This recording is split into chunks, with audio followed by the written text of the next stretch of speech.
Hello students, अब हम पढ़ते हैं different types of redox reactions. देखिए, रीडॉक्स रिएक्शंस को भी हम सिमिलरली जैसे हमने 10th में भी पढ़ा था डिफरेंट टाइप्स ऑफ रिएक्शंस, वैसे ही यहाँ पर भी रीडॉक्स रिएक्शंस को हम क्लासीफाई कर सकते हैं as combination reactions, decomposition reactions, displacement reaction and disproportionation reaction. सबसे पहले हम पढ़ते हैं कॉम्बिनेशन रिएक्शन।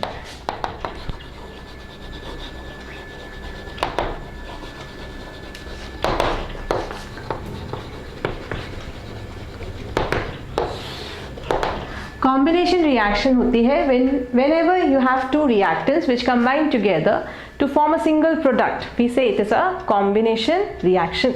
तो definition क्या होगी combination reaction की? When two reactants,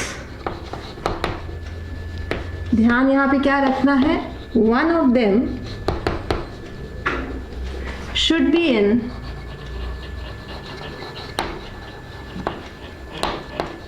elemental state.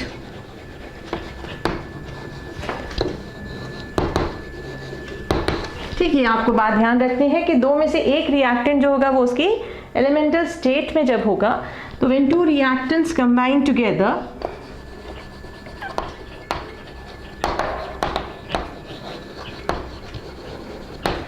to form a single product, इसको हम क्या बोलेंगे? Combination reaction. For example,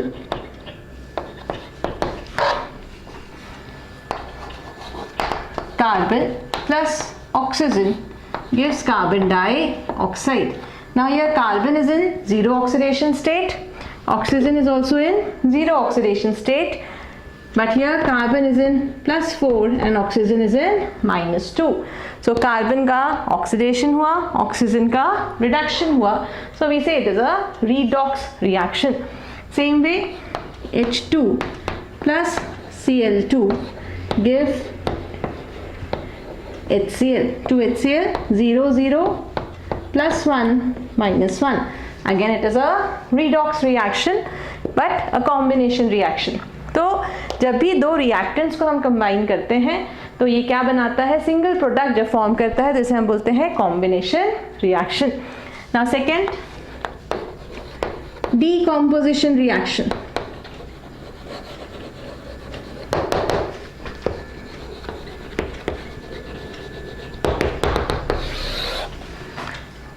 Now decomposition reaction, when a single reactant gets decomposed to form two or more than two products, we say it is a decomposition reaction. जैसे potassium chlorate KClO3, इसको जब heat करते हैं तो ये form करता है KCl and oxygen.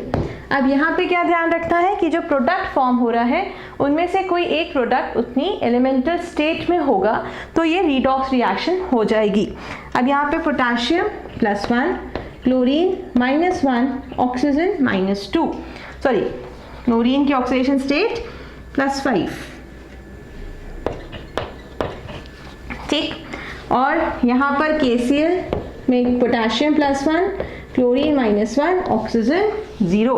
तो पोटेशियम तो +1 से +1 भी है, क्लोरीन +5 से -1 पर गया एंड ऑक्सीजन -2 से 0 पे गया। तो +5 से -1 रिडक्शन, -2 से 0 oxidation. So it is a decomposition reaction of और it is a redox decomposition reaction.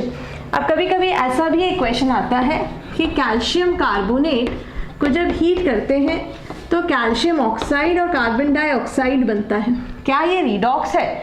तो मेरा जवाब है नहीं, ये रीडॉक्स रिएक्शन नहीं है, क्योंकि इनमें से कोई भी रिएक्टेंट या प्रोडक्ट में से अपने एलिमेंटल स्टेट में नहीं है। तो जब ये अपने एलिमेंटल स्टेट में नहीं है तो हम इसको रीडॉक्स रिएक्शन नहीं बोल सकते। एक और एग्जाम्पल देखते हैं, sodium hydride NaH to form Na and hydrogen.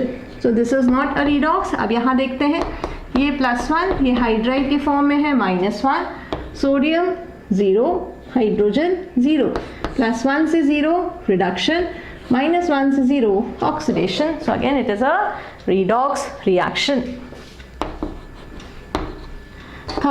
Third type of Redox reaction is displacement reaction.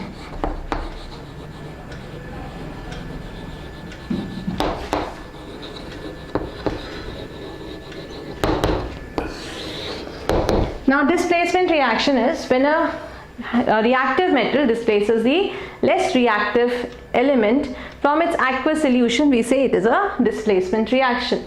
Now it could be a metal displacement reaction or it could be a non-metal displacement reaction. तो हम इसको दो parts में divide करते हैं.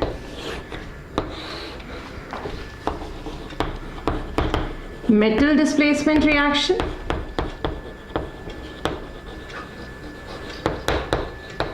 and non-metal displacement reaction. Metal displacement reaction बहुत ही common example आपने बहुत पहले भी 10th में भी पढ़ा हुआ है कि हमने आयरन नेल्स को कॉपर सल्फेट सोल्यूशन में डाला, तो iron being more reactive than copper displaces copper from its aqueous solution to form ferrous sulphate. तो इसमें हम चेक करते हैं क्या ये रिडॉक्स है. तो हमने आयरन नेल्स को aqueous solution of copper sulphate में जब डाला तो उसने कॉपर को डिस्प्लेस किया फेरस सल्फेट और कॉपर को रिमूव किया सॉल्यूशन से. अब आयरन यहाँ पर अपनी जीरो ऑक्सीडेशन स्टेट में है, कॉपर +2 में है. यहाँ आयरन फेरस फॉर्म मतलब +2 में एंड कॉपर 0 से +2 एंड +2 से 0. That means one is getting oxidized and the other is getting reduced. So it is a metal displacement reaction but it is a redox displacement reaction क्योंकि एक का oxidation हो रहा है और दूसरे का रिडक्शन हो रहा है. नॉन मेटल डिस्प्लेसमेंट रिएक्शंस के भी कई सारे एग्जांपल्स हैं, जैसे एल्कली और एल्कलाइन मेटल्स जो होते हैं जब आप उनको कोल्ड वाटर के साथ ट्रीट करते हैं तो they displaces dihydrogen from cold water. Metal displacement में आप और भी एग्जांपल्स कर सकते हैं जैसे TiCl4 एंड मैग्नीशियम तो form magnesium chloride and titanium, calcium and vanadium pentoxide to form calcium oxide and vanadium. So there are different metal displacement reactions. Non-metal displacement reactions में हम पढ़ रहे थे. पहला alkali and alkaline metals. Now I have sodium reacting with cold water. It forms sodium hydroxide and displaces dihydrogen from cold water. Now here sodium 0, sodium hydroxide +1. Here hydrogen +1, here hydrogen 0. So again it is a redox reaction. Similarly, some more reactive elements like magnesium, it reacts with steam to form magnesium hydroxide and this releases hydrogen gas. Third, you have zinc which reacts with dilute hydrochloric acid to form zinc chloride and liberates hydrogen gas. So here every time you have a non-metal displacement with a metal. Now here sodium is an alkali metal, displaces hydrogen, so non-metal displacement reaction. Magnesium is a metal, again displaces hydrogen. Zinc is a metal, again displaces hydrogen. So every time you are displacing a hydrogen and so it becomes a non-metal displacement reaction. So these are the different types of redox reactions. The fourth one is disproportionation reaction that has already been dealt in the previous videos. So for disproportionation reaction you can check the playlist of redox reaction class 11th. So I hope यहाँ तक आपको सब समझ में आया होगा. So stay tuned for further videos on chemistry class 11th. That is all. So keep learning, keep watching. Thank you so much.